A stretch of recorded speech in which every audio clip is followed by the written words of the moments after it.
Good morning, or depending on when you're watching this, good afternoon, good evening, or good night. My name's Ross, and as always told, out of Voice of Radio. So today, I want to tell you about Paradox Rift, and about how we've reached the point where we've almost got simultaneous releases with Japan for the Pokémon TCG. And just to be perfectly clear, right, I am not saying that every set is going to release day and date with Japan. That is not the case. I'm not saying that. That would not be true. What I am saying is that this is 2 sets in a row now that we've had the cards pretty much the same time as Japan, and this is a bit of a seed change. But I also want to explain what's going on with Paradox Rift, because it can be a little bit confusing. You see, Paradox Rift isn't actually out until the 3rd of November. Friday the 3rd of November is the official release date for Paradox Rift, the next Pokemon TCG set. However, it's kind of out on Saturday, because that's when the pre-releases happen. Pre-releases happen on Saturday. That's when people are going to get the cards in hand for the first time. That's when people are going to be opening packs. And that is when we're actually going to have the cards. No, you can't go and buy the full range of products on Saturday. That's going to be the 3rd of November. But the pre-releases will be happening, and that's a big deal. And the reason it's a big deal is because Japan's equivalent, Future Flash and Ancient Raw, is not out until Friday the 27th of October. Now that is 1 week before our Paradox Rift, but 1 week after our pre-releases. We are going to have these cards in hand before Japan. That just doesn't happen. That almost never happens. What's really weird, of course, is that Japan has these cards on the 27th. And that is basically when the secret rares are shown off. Some are shown a little bit early, but whereas some stores used to put their products up online, the individual cards up online for sale when they receive the cards on the Wednesday, that no longer happens. They do not put the cards up, and they actually don't even put them up on midnight anymore. They tend to put them up at kind of like, 8 a.m., 9 a.m. or whatever on Friday the 27th. We don't see those images early. That is 6 days after the pre-release. So, secret rares, so your gold cards, special illustration rares, etc. Yeah, absolutely. Some of them have already been shown off officially over in Japan. No one is going to be surprised by the special illustration rare of Roaring Moon. Beautiful card. Yeah, that's already been shown off in Japan.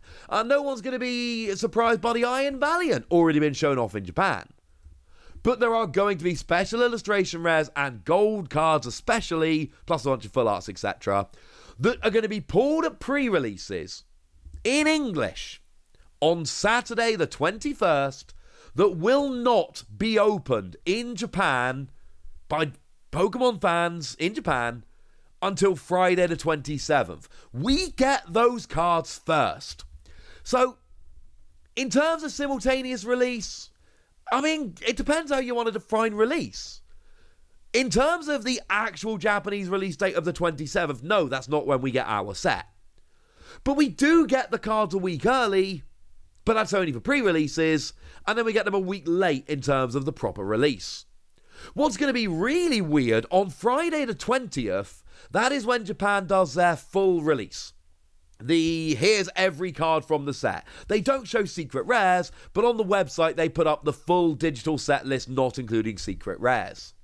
That is 1 day before pre-releases start. So we're going to see these cards in Japanese on Friday, and then we're going to hold them in our hands at pre-releases on Saturday. That just doesn't generally happen. That's what's going on with all of this. Now, I will say there is something very important here, and that is I am talking specifically about Future Flash and Ancient Raw. Now, that is just, let's call it 60% of the set. I've not done the maths. It's somewhere around 60%, all right? Because we've also got Raging Surf. Raging Surf is a Japanese set, very cool Japanese set, which is also being brought into our Paradox Rift. Now, that set has been out for a few weeks at this stage, because that actually released almost a month ago on September the 22nd. And I love that set. There's a lot I love about that set, honestly. The Okacheke Plus and Mine and Secret Rares, yeah, they were in that set. That's pretty cool. Goldengo, love that card. Here's a special illustration rare of Garchomp. That's cool. And come on, Parasol Lady, ladies and gentlemen. How amazing is that special illustration rare of Parasol Lady? We know enough to know that Raging Surf is going to be in our set. But there is actually one more thing. We've got these Skeleturge and Mewtwo EX decks. They are also going to be in the set. We've had a bunch of cards officially revealed at this stage. So, for instance, we know that Xatu is going to be a pre-release promo. That's probably the best card playability-wise from those decks over in Japan. And we've had confirmation of both the Mewtwo and the Skeleturge being in the set. They have been officially revealed at this stage. The Mewtwo, weirdly, only in French. And the Skeleturge, also weirdly only in French. I don't think we've seen English reveals of those cards, but we have seen the cards revealed in French, which means they're going to be in Paradox Rift, because they're from French Paradox Rift. And those decks, again, they have been out for a little while at this stage. They also released on September the 22nd. So, no, it's not everything that we're getting pretty much day and date with Japan. We're about a month late on Raging Surf, and we are about a month late on these EX decks. But then again, that kind of makes sense. We can't have everything day and date. That would be weird. Because Japan have main sets and mini sets. They average 2 sets every 3 months. We have 1 big set every 3 months. So we can't just match them up nicely like that. It doesn't work. But we're getting pretty gosh darn close, ladies and gentlemen. We are getting pretty gosh darn close. If Pokemon sends boxes to influencers, which they have done for the last few sets, they're going to be opening them just before the pre-release, or at least that's what's happened for the past few sets. And that's actually going to be before the pre-releases happen, before the full set list is revealed in Japan, before the secret rares are opened. Those boxes are going to be full of cards that have not been revealed anywhere. And that just doesn't happen.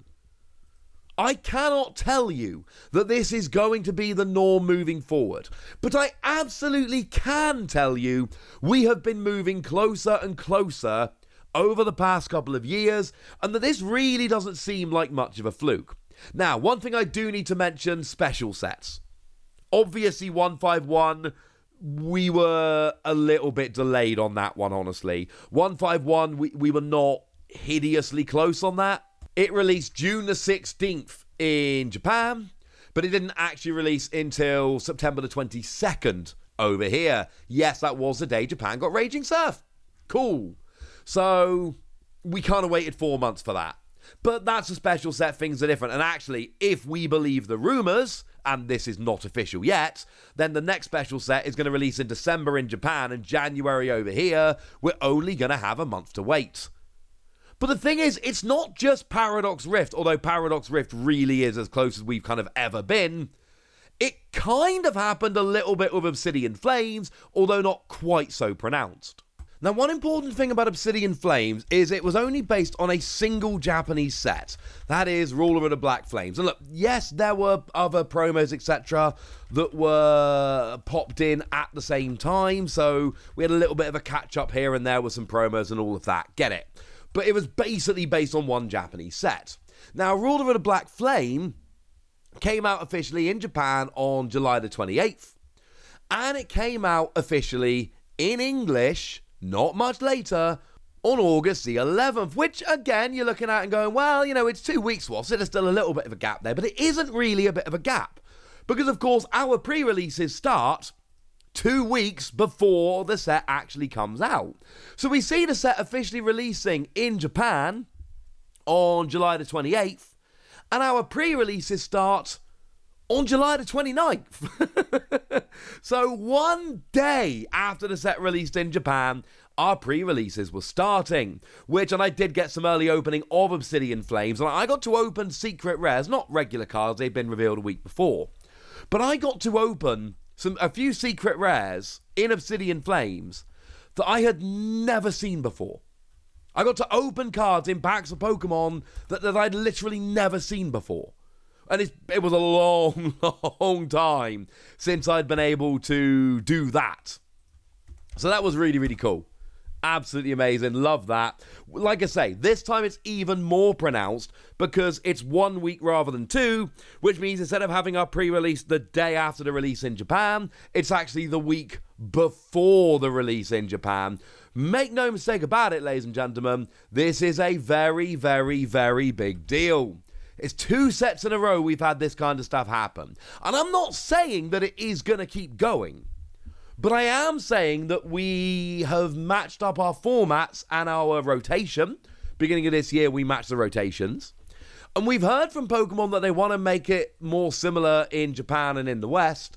And it's never going to be perfect because Japan has main sets and mini sets and we just have bigger main sets. But it really does seem like this kind of thing might keep going now, doesn't it? I'm legit excited. But that's what you need to know, and now it's over to you guys. Tell me if you think this is real and legit. Tell me if you think it's going to keep happening. Tell me anything you want to tell me in the comment section. Go nuts! Be nice. And then make sure you like this video, subscribe to this channel, follow me on Twitter at TheWasi. That's where we talk Pokemon and card games and Pokemon card games, all kinds of fun things. And please do consider checking out patreon.com/PTCG Radio, where you can support the channel, get some bonus podcasts, join a Discord, all kinds of fun things. And get shout-outs on the channel like the lovely James Siapinski, who's been a supporter of ours for a while now and is a very lovely person. So shout out to them for the support and for being awesome. But by far the most important thing as always, look after yourselves till next time, would ya? Thank you very much for watching. My name's Ross, and you've been watching PTCG Radio.